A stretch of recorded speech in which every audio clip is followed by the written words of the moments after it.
King George V. What kind of father was he? Hello everyone, and welcome back to Queen Elizabeth, A Day in Her Life. When I started the channel, I knew about Queen Elizabeth and her family, but I didn't know that much about the relatives that came before her. I did a video about George V and Mary, who were Queen Elizabeth's grandparents, and that kind of led me down a rabbit hole about these two rulers, and it's been very interesting learning about Queen Mary, and now we're going to look more at her husband, George V. In this video, we'll learn about how George V was as a father. It's been said he wasn't very nice, but I've seen articles that state that wasn't the case, so it's kind of confusing. Let us take a look at this king who did a great job while he was on the throne, and we'll be focusing on how he was as a father. So George with his kids. I'm getting these observations from the book George V, Never a Dull Moment. The book mentions a photograph that shows George with his 4 eldest children all wearing sailor suits and dressed for a walk at Sandringham. And George V said, "I shall soon have a regiment, not a family."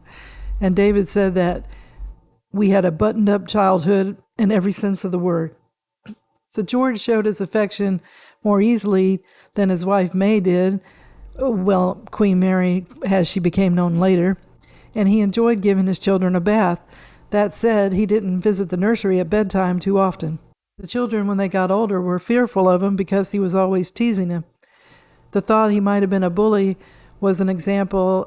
He would ask one of the children what they'd been doing, but before they could answer, he would come up with the answers before they could find their own words. And then George and Mary's second child, Bertie, had a stuttering problem, and George would shout at him to get it out because Bertie had trouble getting his words out. His third child, Mary, the only girl, he would make jokes at her expense, and that would make her blush, but she never was yelled at. And then George would tell them what to wear. He wrote to David, "I hope your kilts fit well," and David was 9 at the time, and he would tell him what outfit to wear. And the nanny was told to sew up the pockets of the boys' sailor suits so they wouldn't slouch with their hands in their pockets. And sometimes George V would not see his sons for months. Education. When George became the Prince of Wales, he made arrangements for the education of his 2 oldest sons, David and Bertie. They had lessons at schools with a tutor unit, and then when they were old enough, they joined the Navy as cadets. George's father, Edward VII, was supposed to approve, but he didn't say anything about their education, and Queen Victoria, though, frequently interfered. The tutor thought that the princes should be sent to a prep school. That wasn't going to happen, and so he organized the schoolroom to resemble a prep school with a desk, a globe, and a blackboard, and they were on a strict timetable. Edward and Bertie needed socializing with other boys their age, and the tutor told George they weren't making great progress, but George V didn't listen. So the view of the parents, George and Mary. David wrote in his book that he and his siblings would see their mother for an hour in the evening before dinner as she rested on a sofa. He said she had a soft voice, a cultivated mind, and he thought of her as gentle and his father as stern. Mary would take up for the children if she felt George was being too harsh. So that was the only chance Mary had to see them. Sometimes she was away from her children for 5 or 6 months a year. When they had a son named John, George wrote in his diary that he was disappointed it wasn't a girl. He said, "Now we have 5 boys." So George and Mary went to India, and when they got home, their son was 10 months old. His first words were Lala, and that was the name of the nanny. May wrote in her book that John took his first steps at 16 months. She thought he was big and said he's very big for his age and rather a pickle. He was naughty.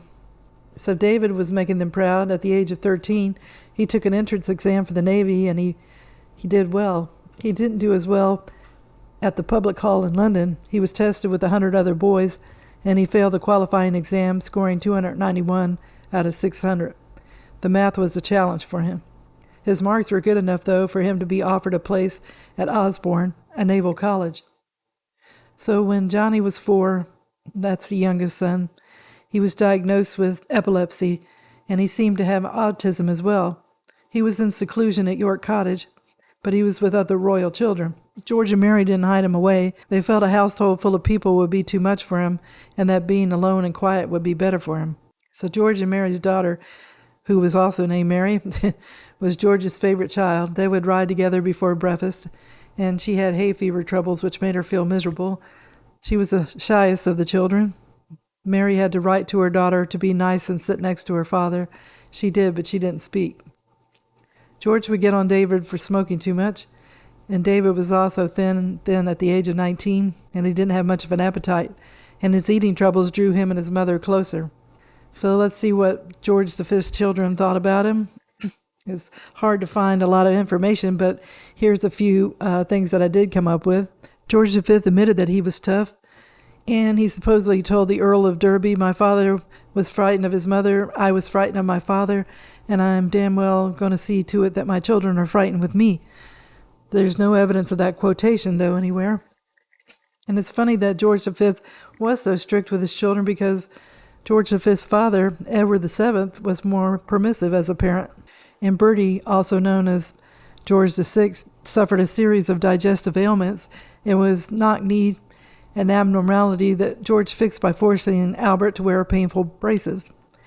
And you see, George V was knock-kneed, and he was trying to help his son.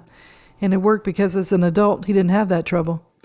And the left-handed younger son was also forced to use his right hand, but that wasn't unusual for that time. And George had little patience for the pronounced stammer that Albert developed as a young child. He would yell at him to speak up as the child struggled to choke out his words. I think that he did all that because he wanted to prepare his kids for the throne.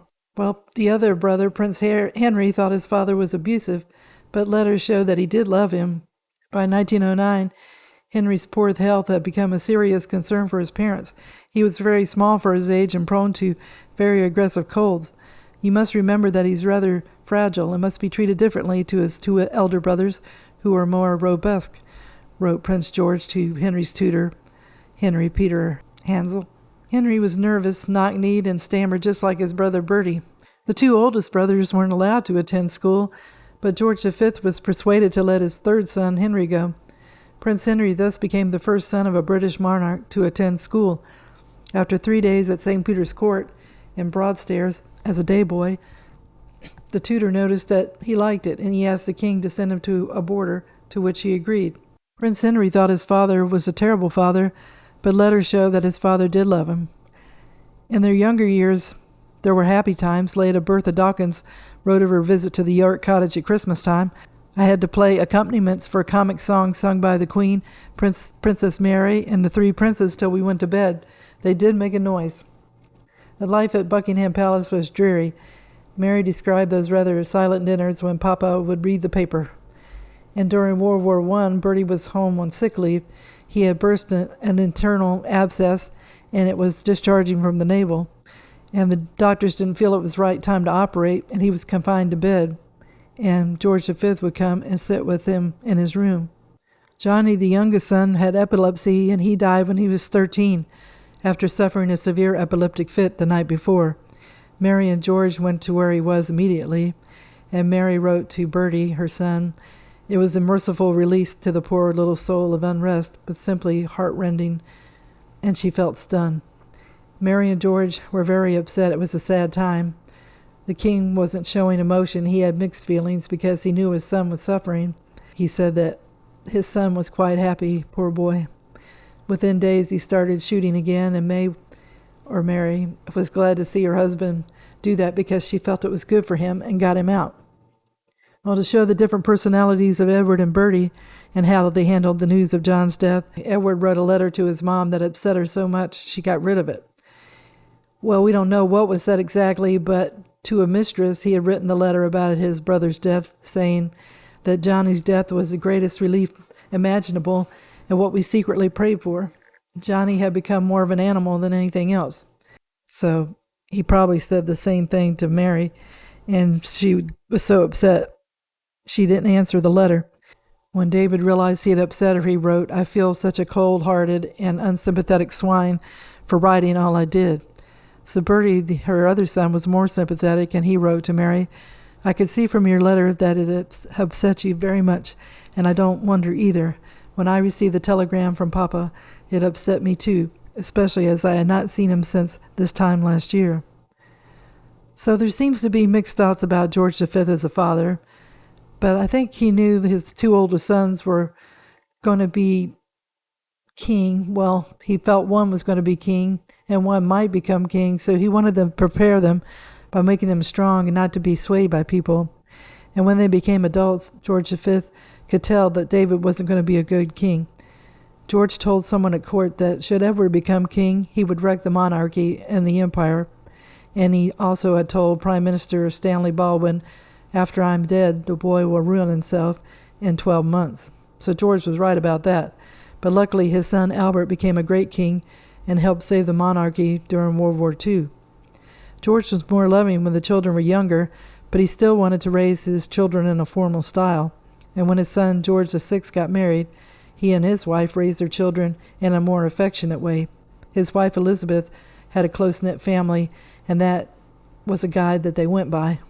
George V, I'm sure, loved his family, but as a king he probably felt he had to go by a code of standards since they were royals, and he had a quick temper which didn't help the children to feel relaxed around him. He just wanted to prepare his children on how to be adults and able to handle whatever life and its troubles might bring. He seemed to be more loving toward his granddaughter Elizabeth.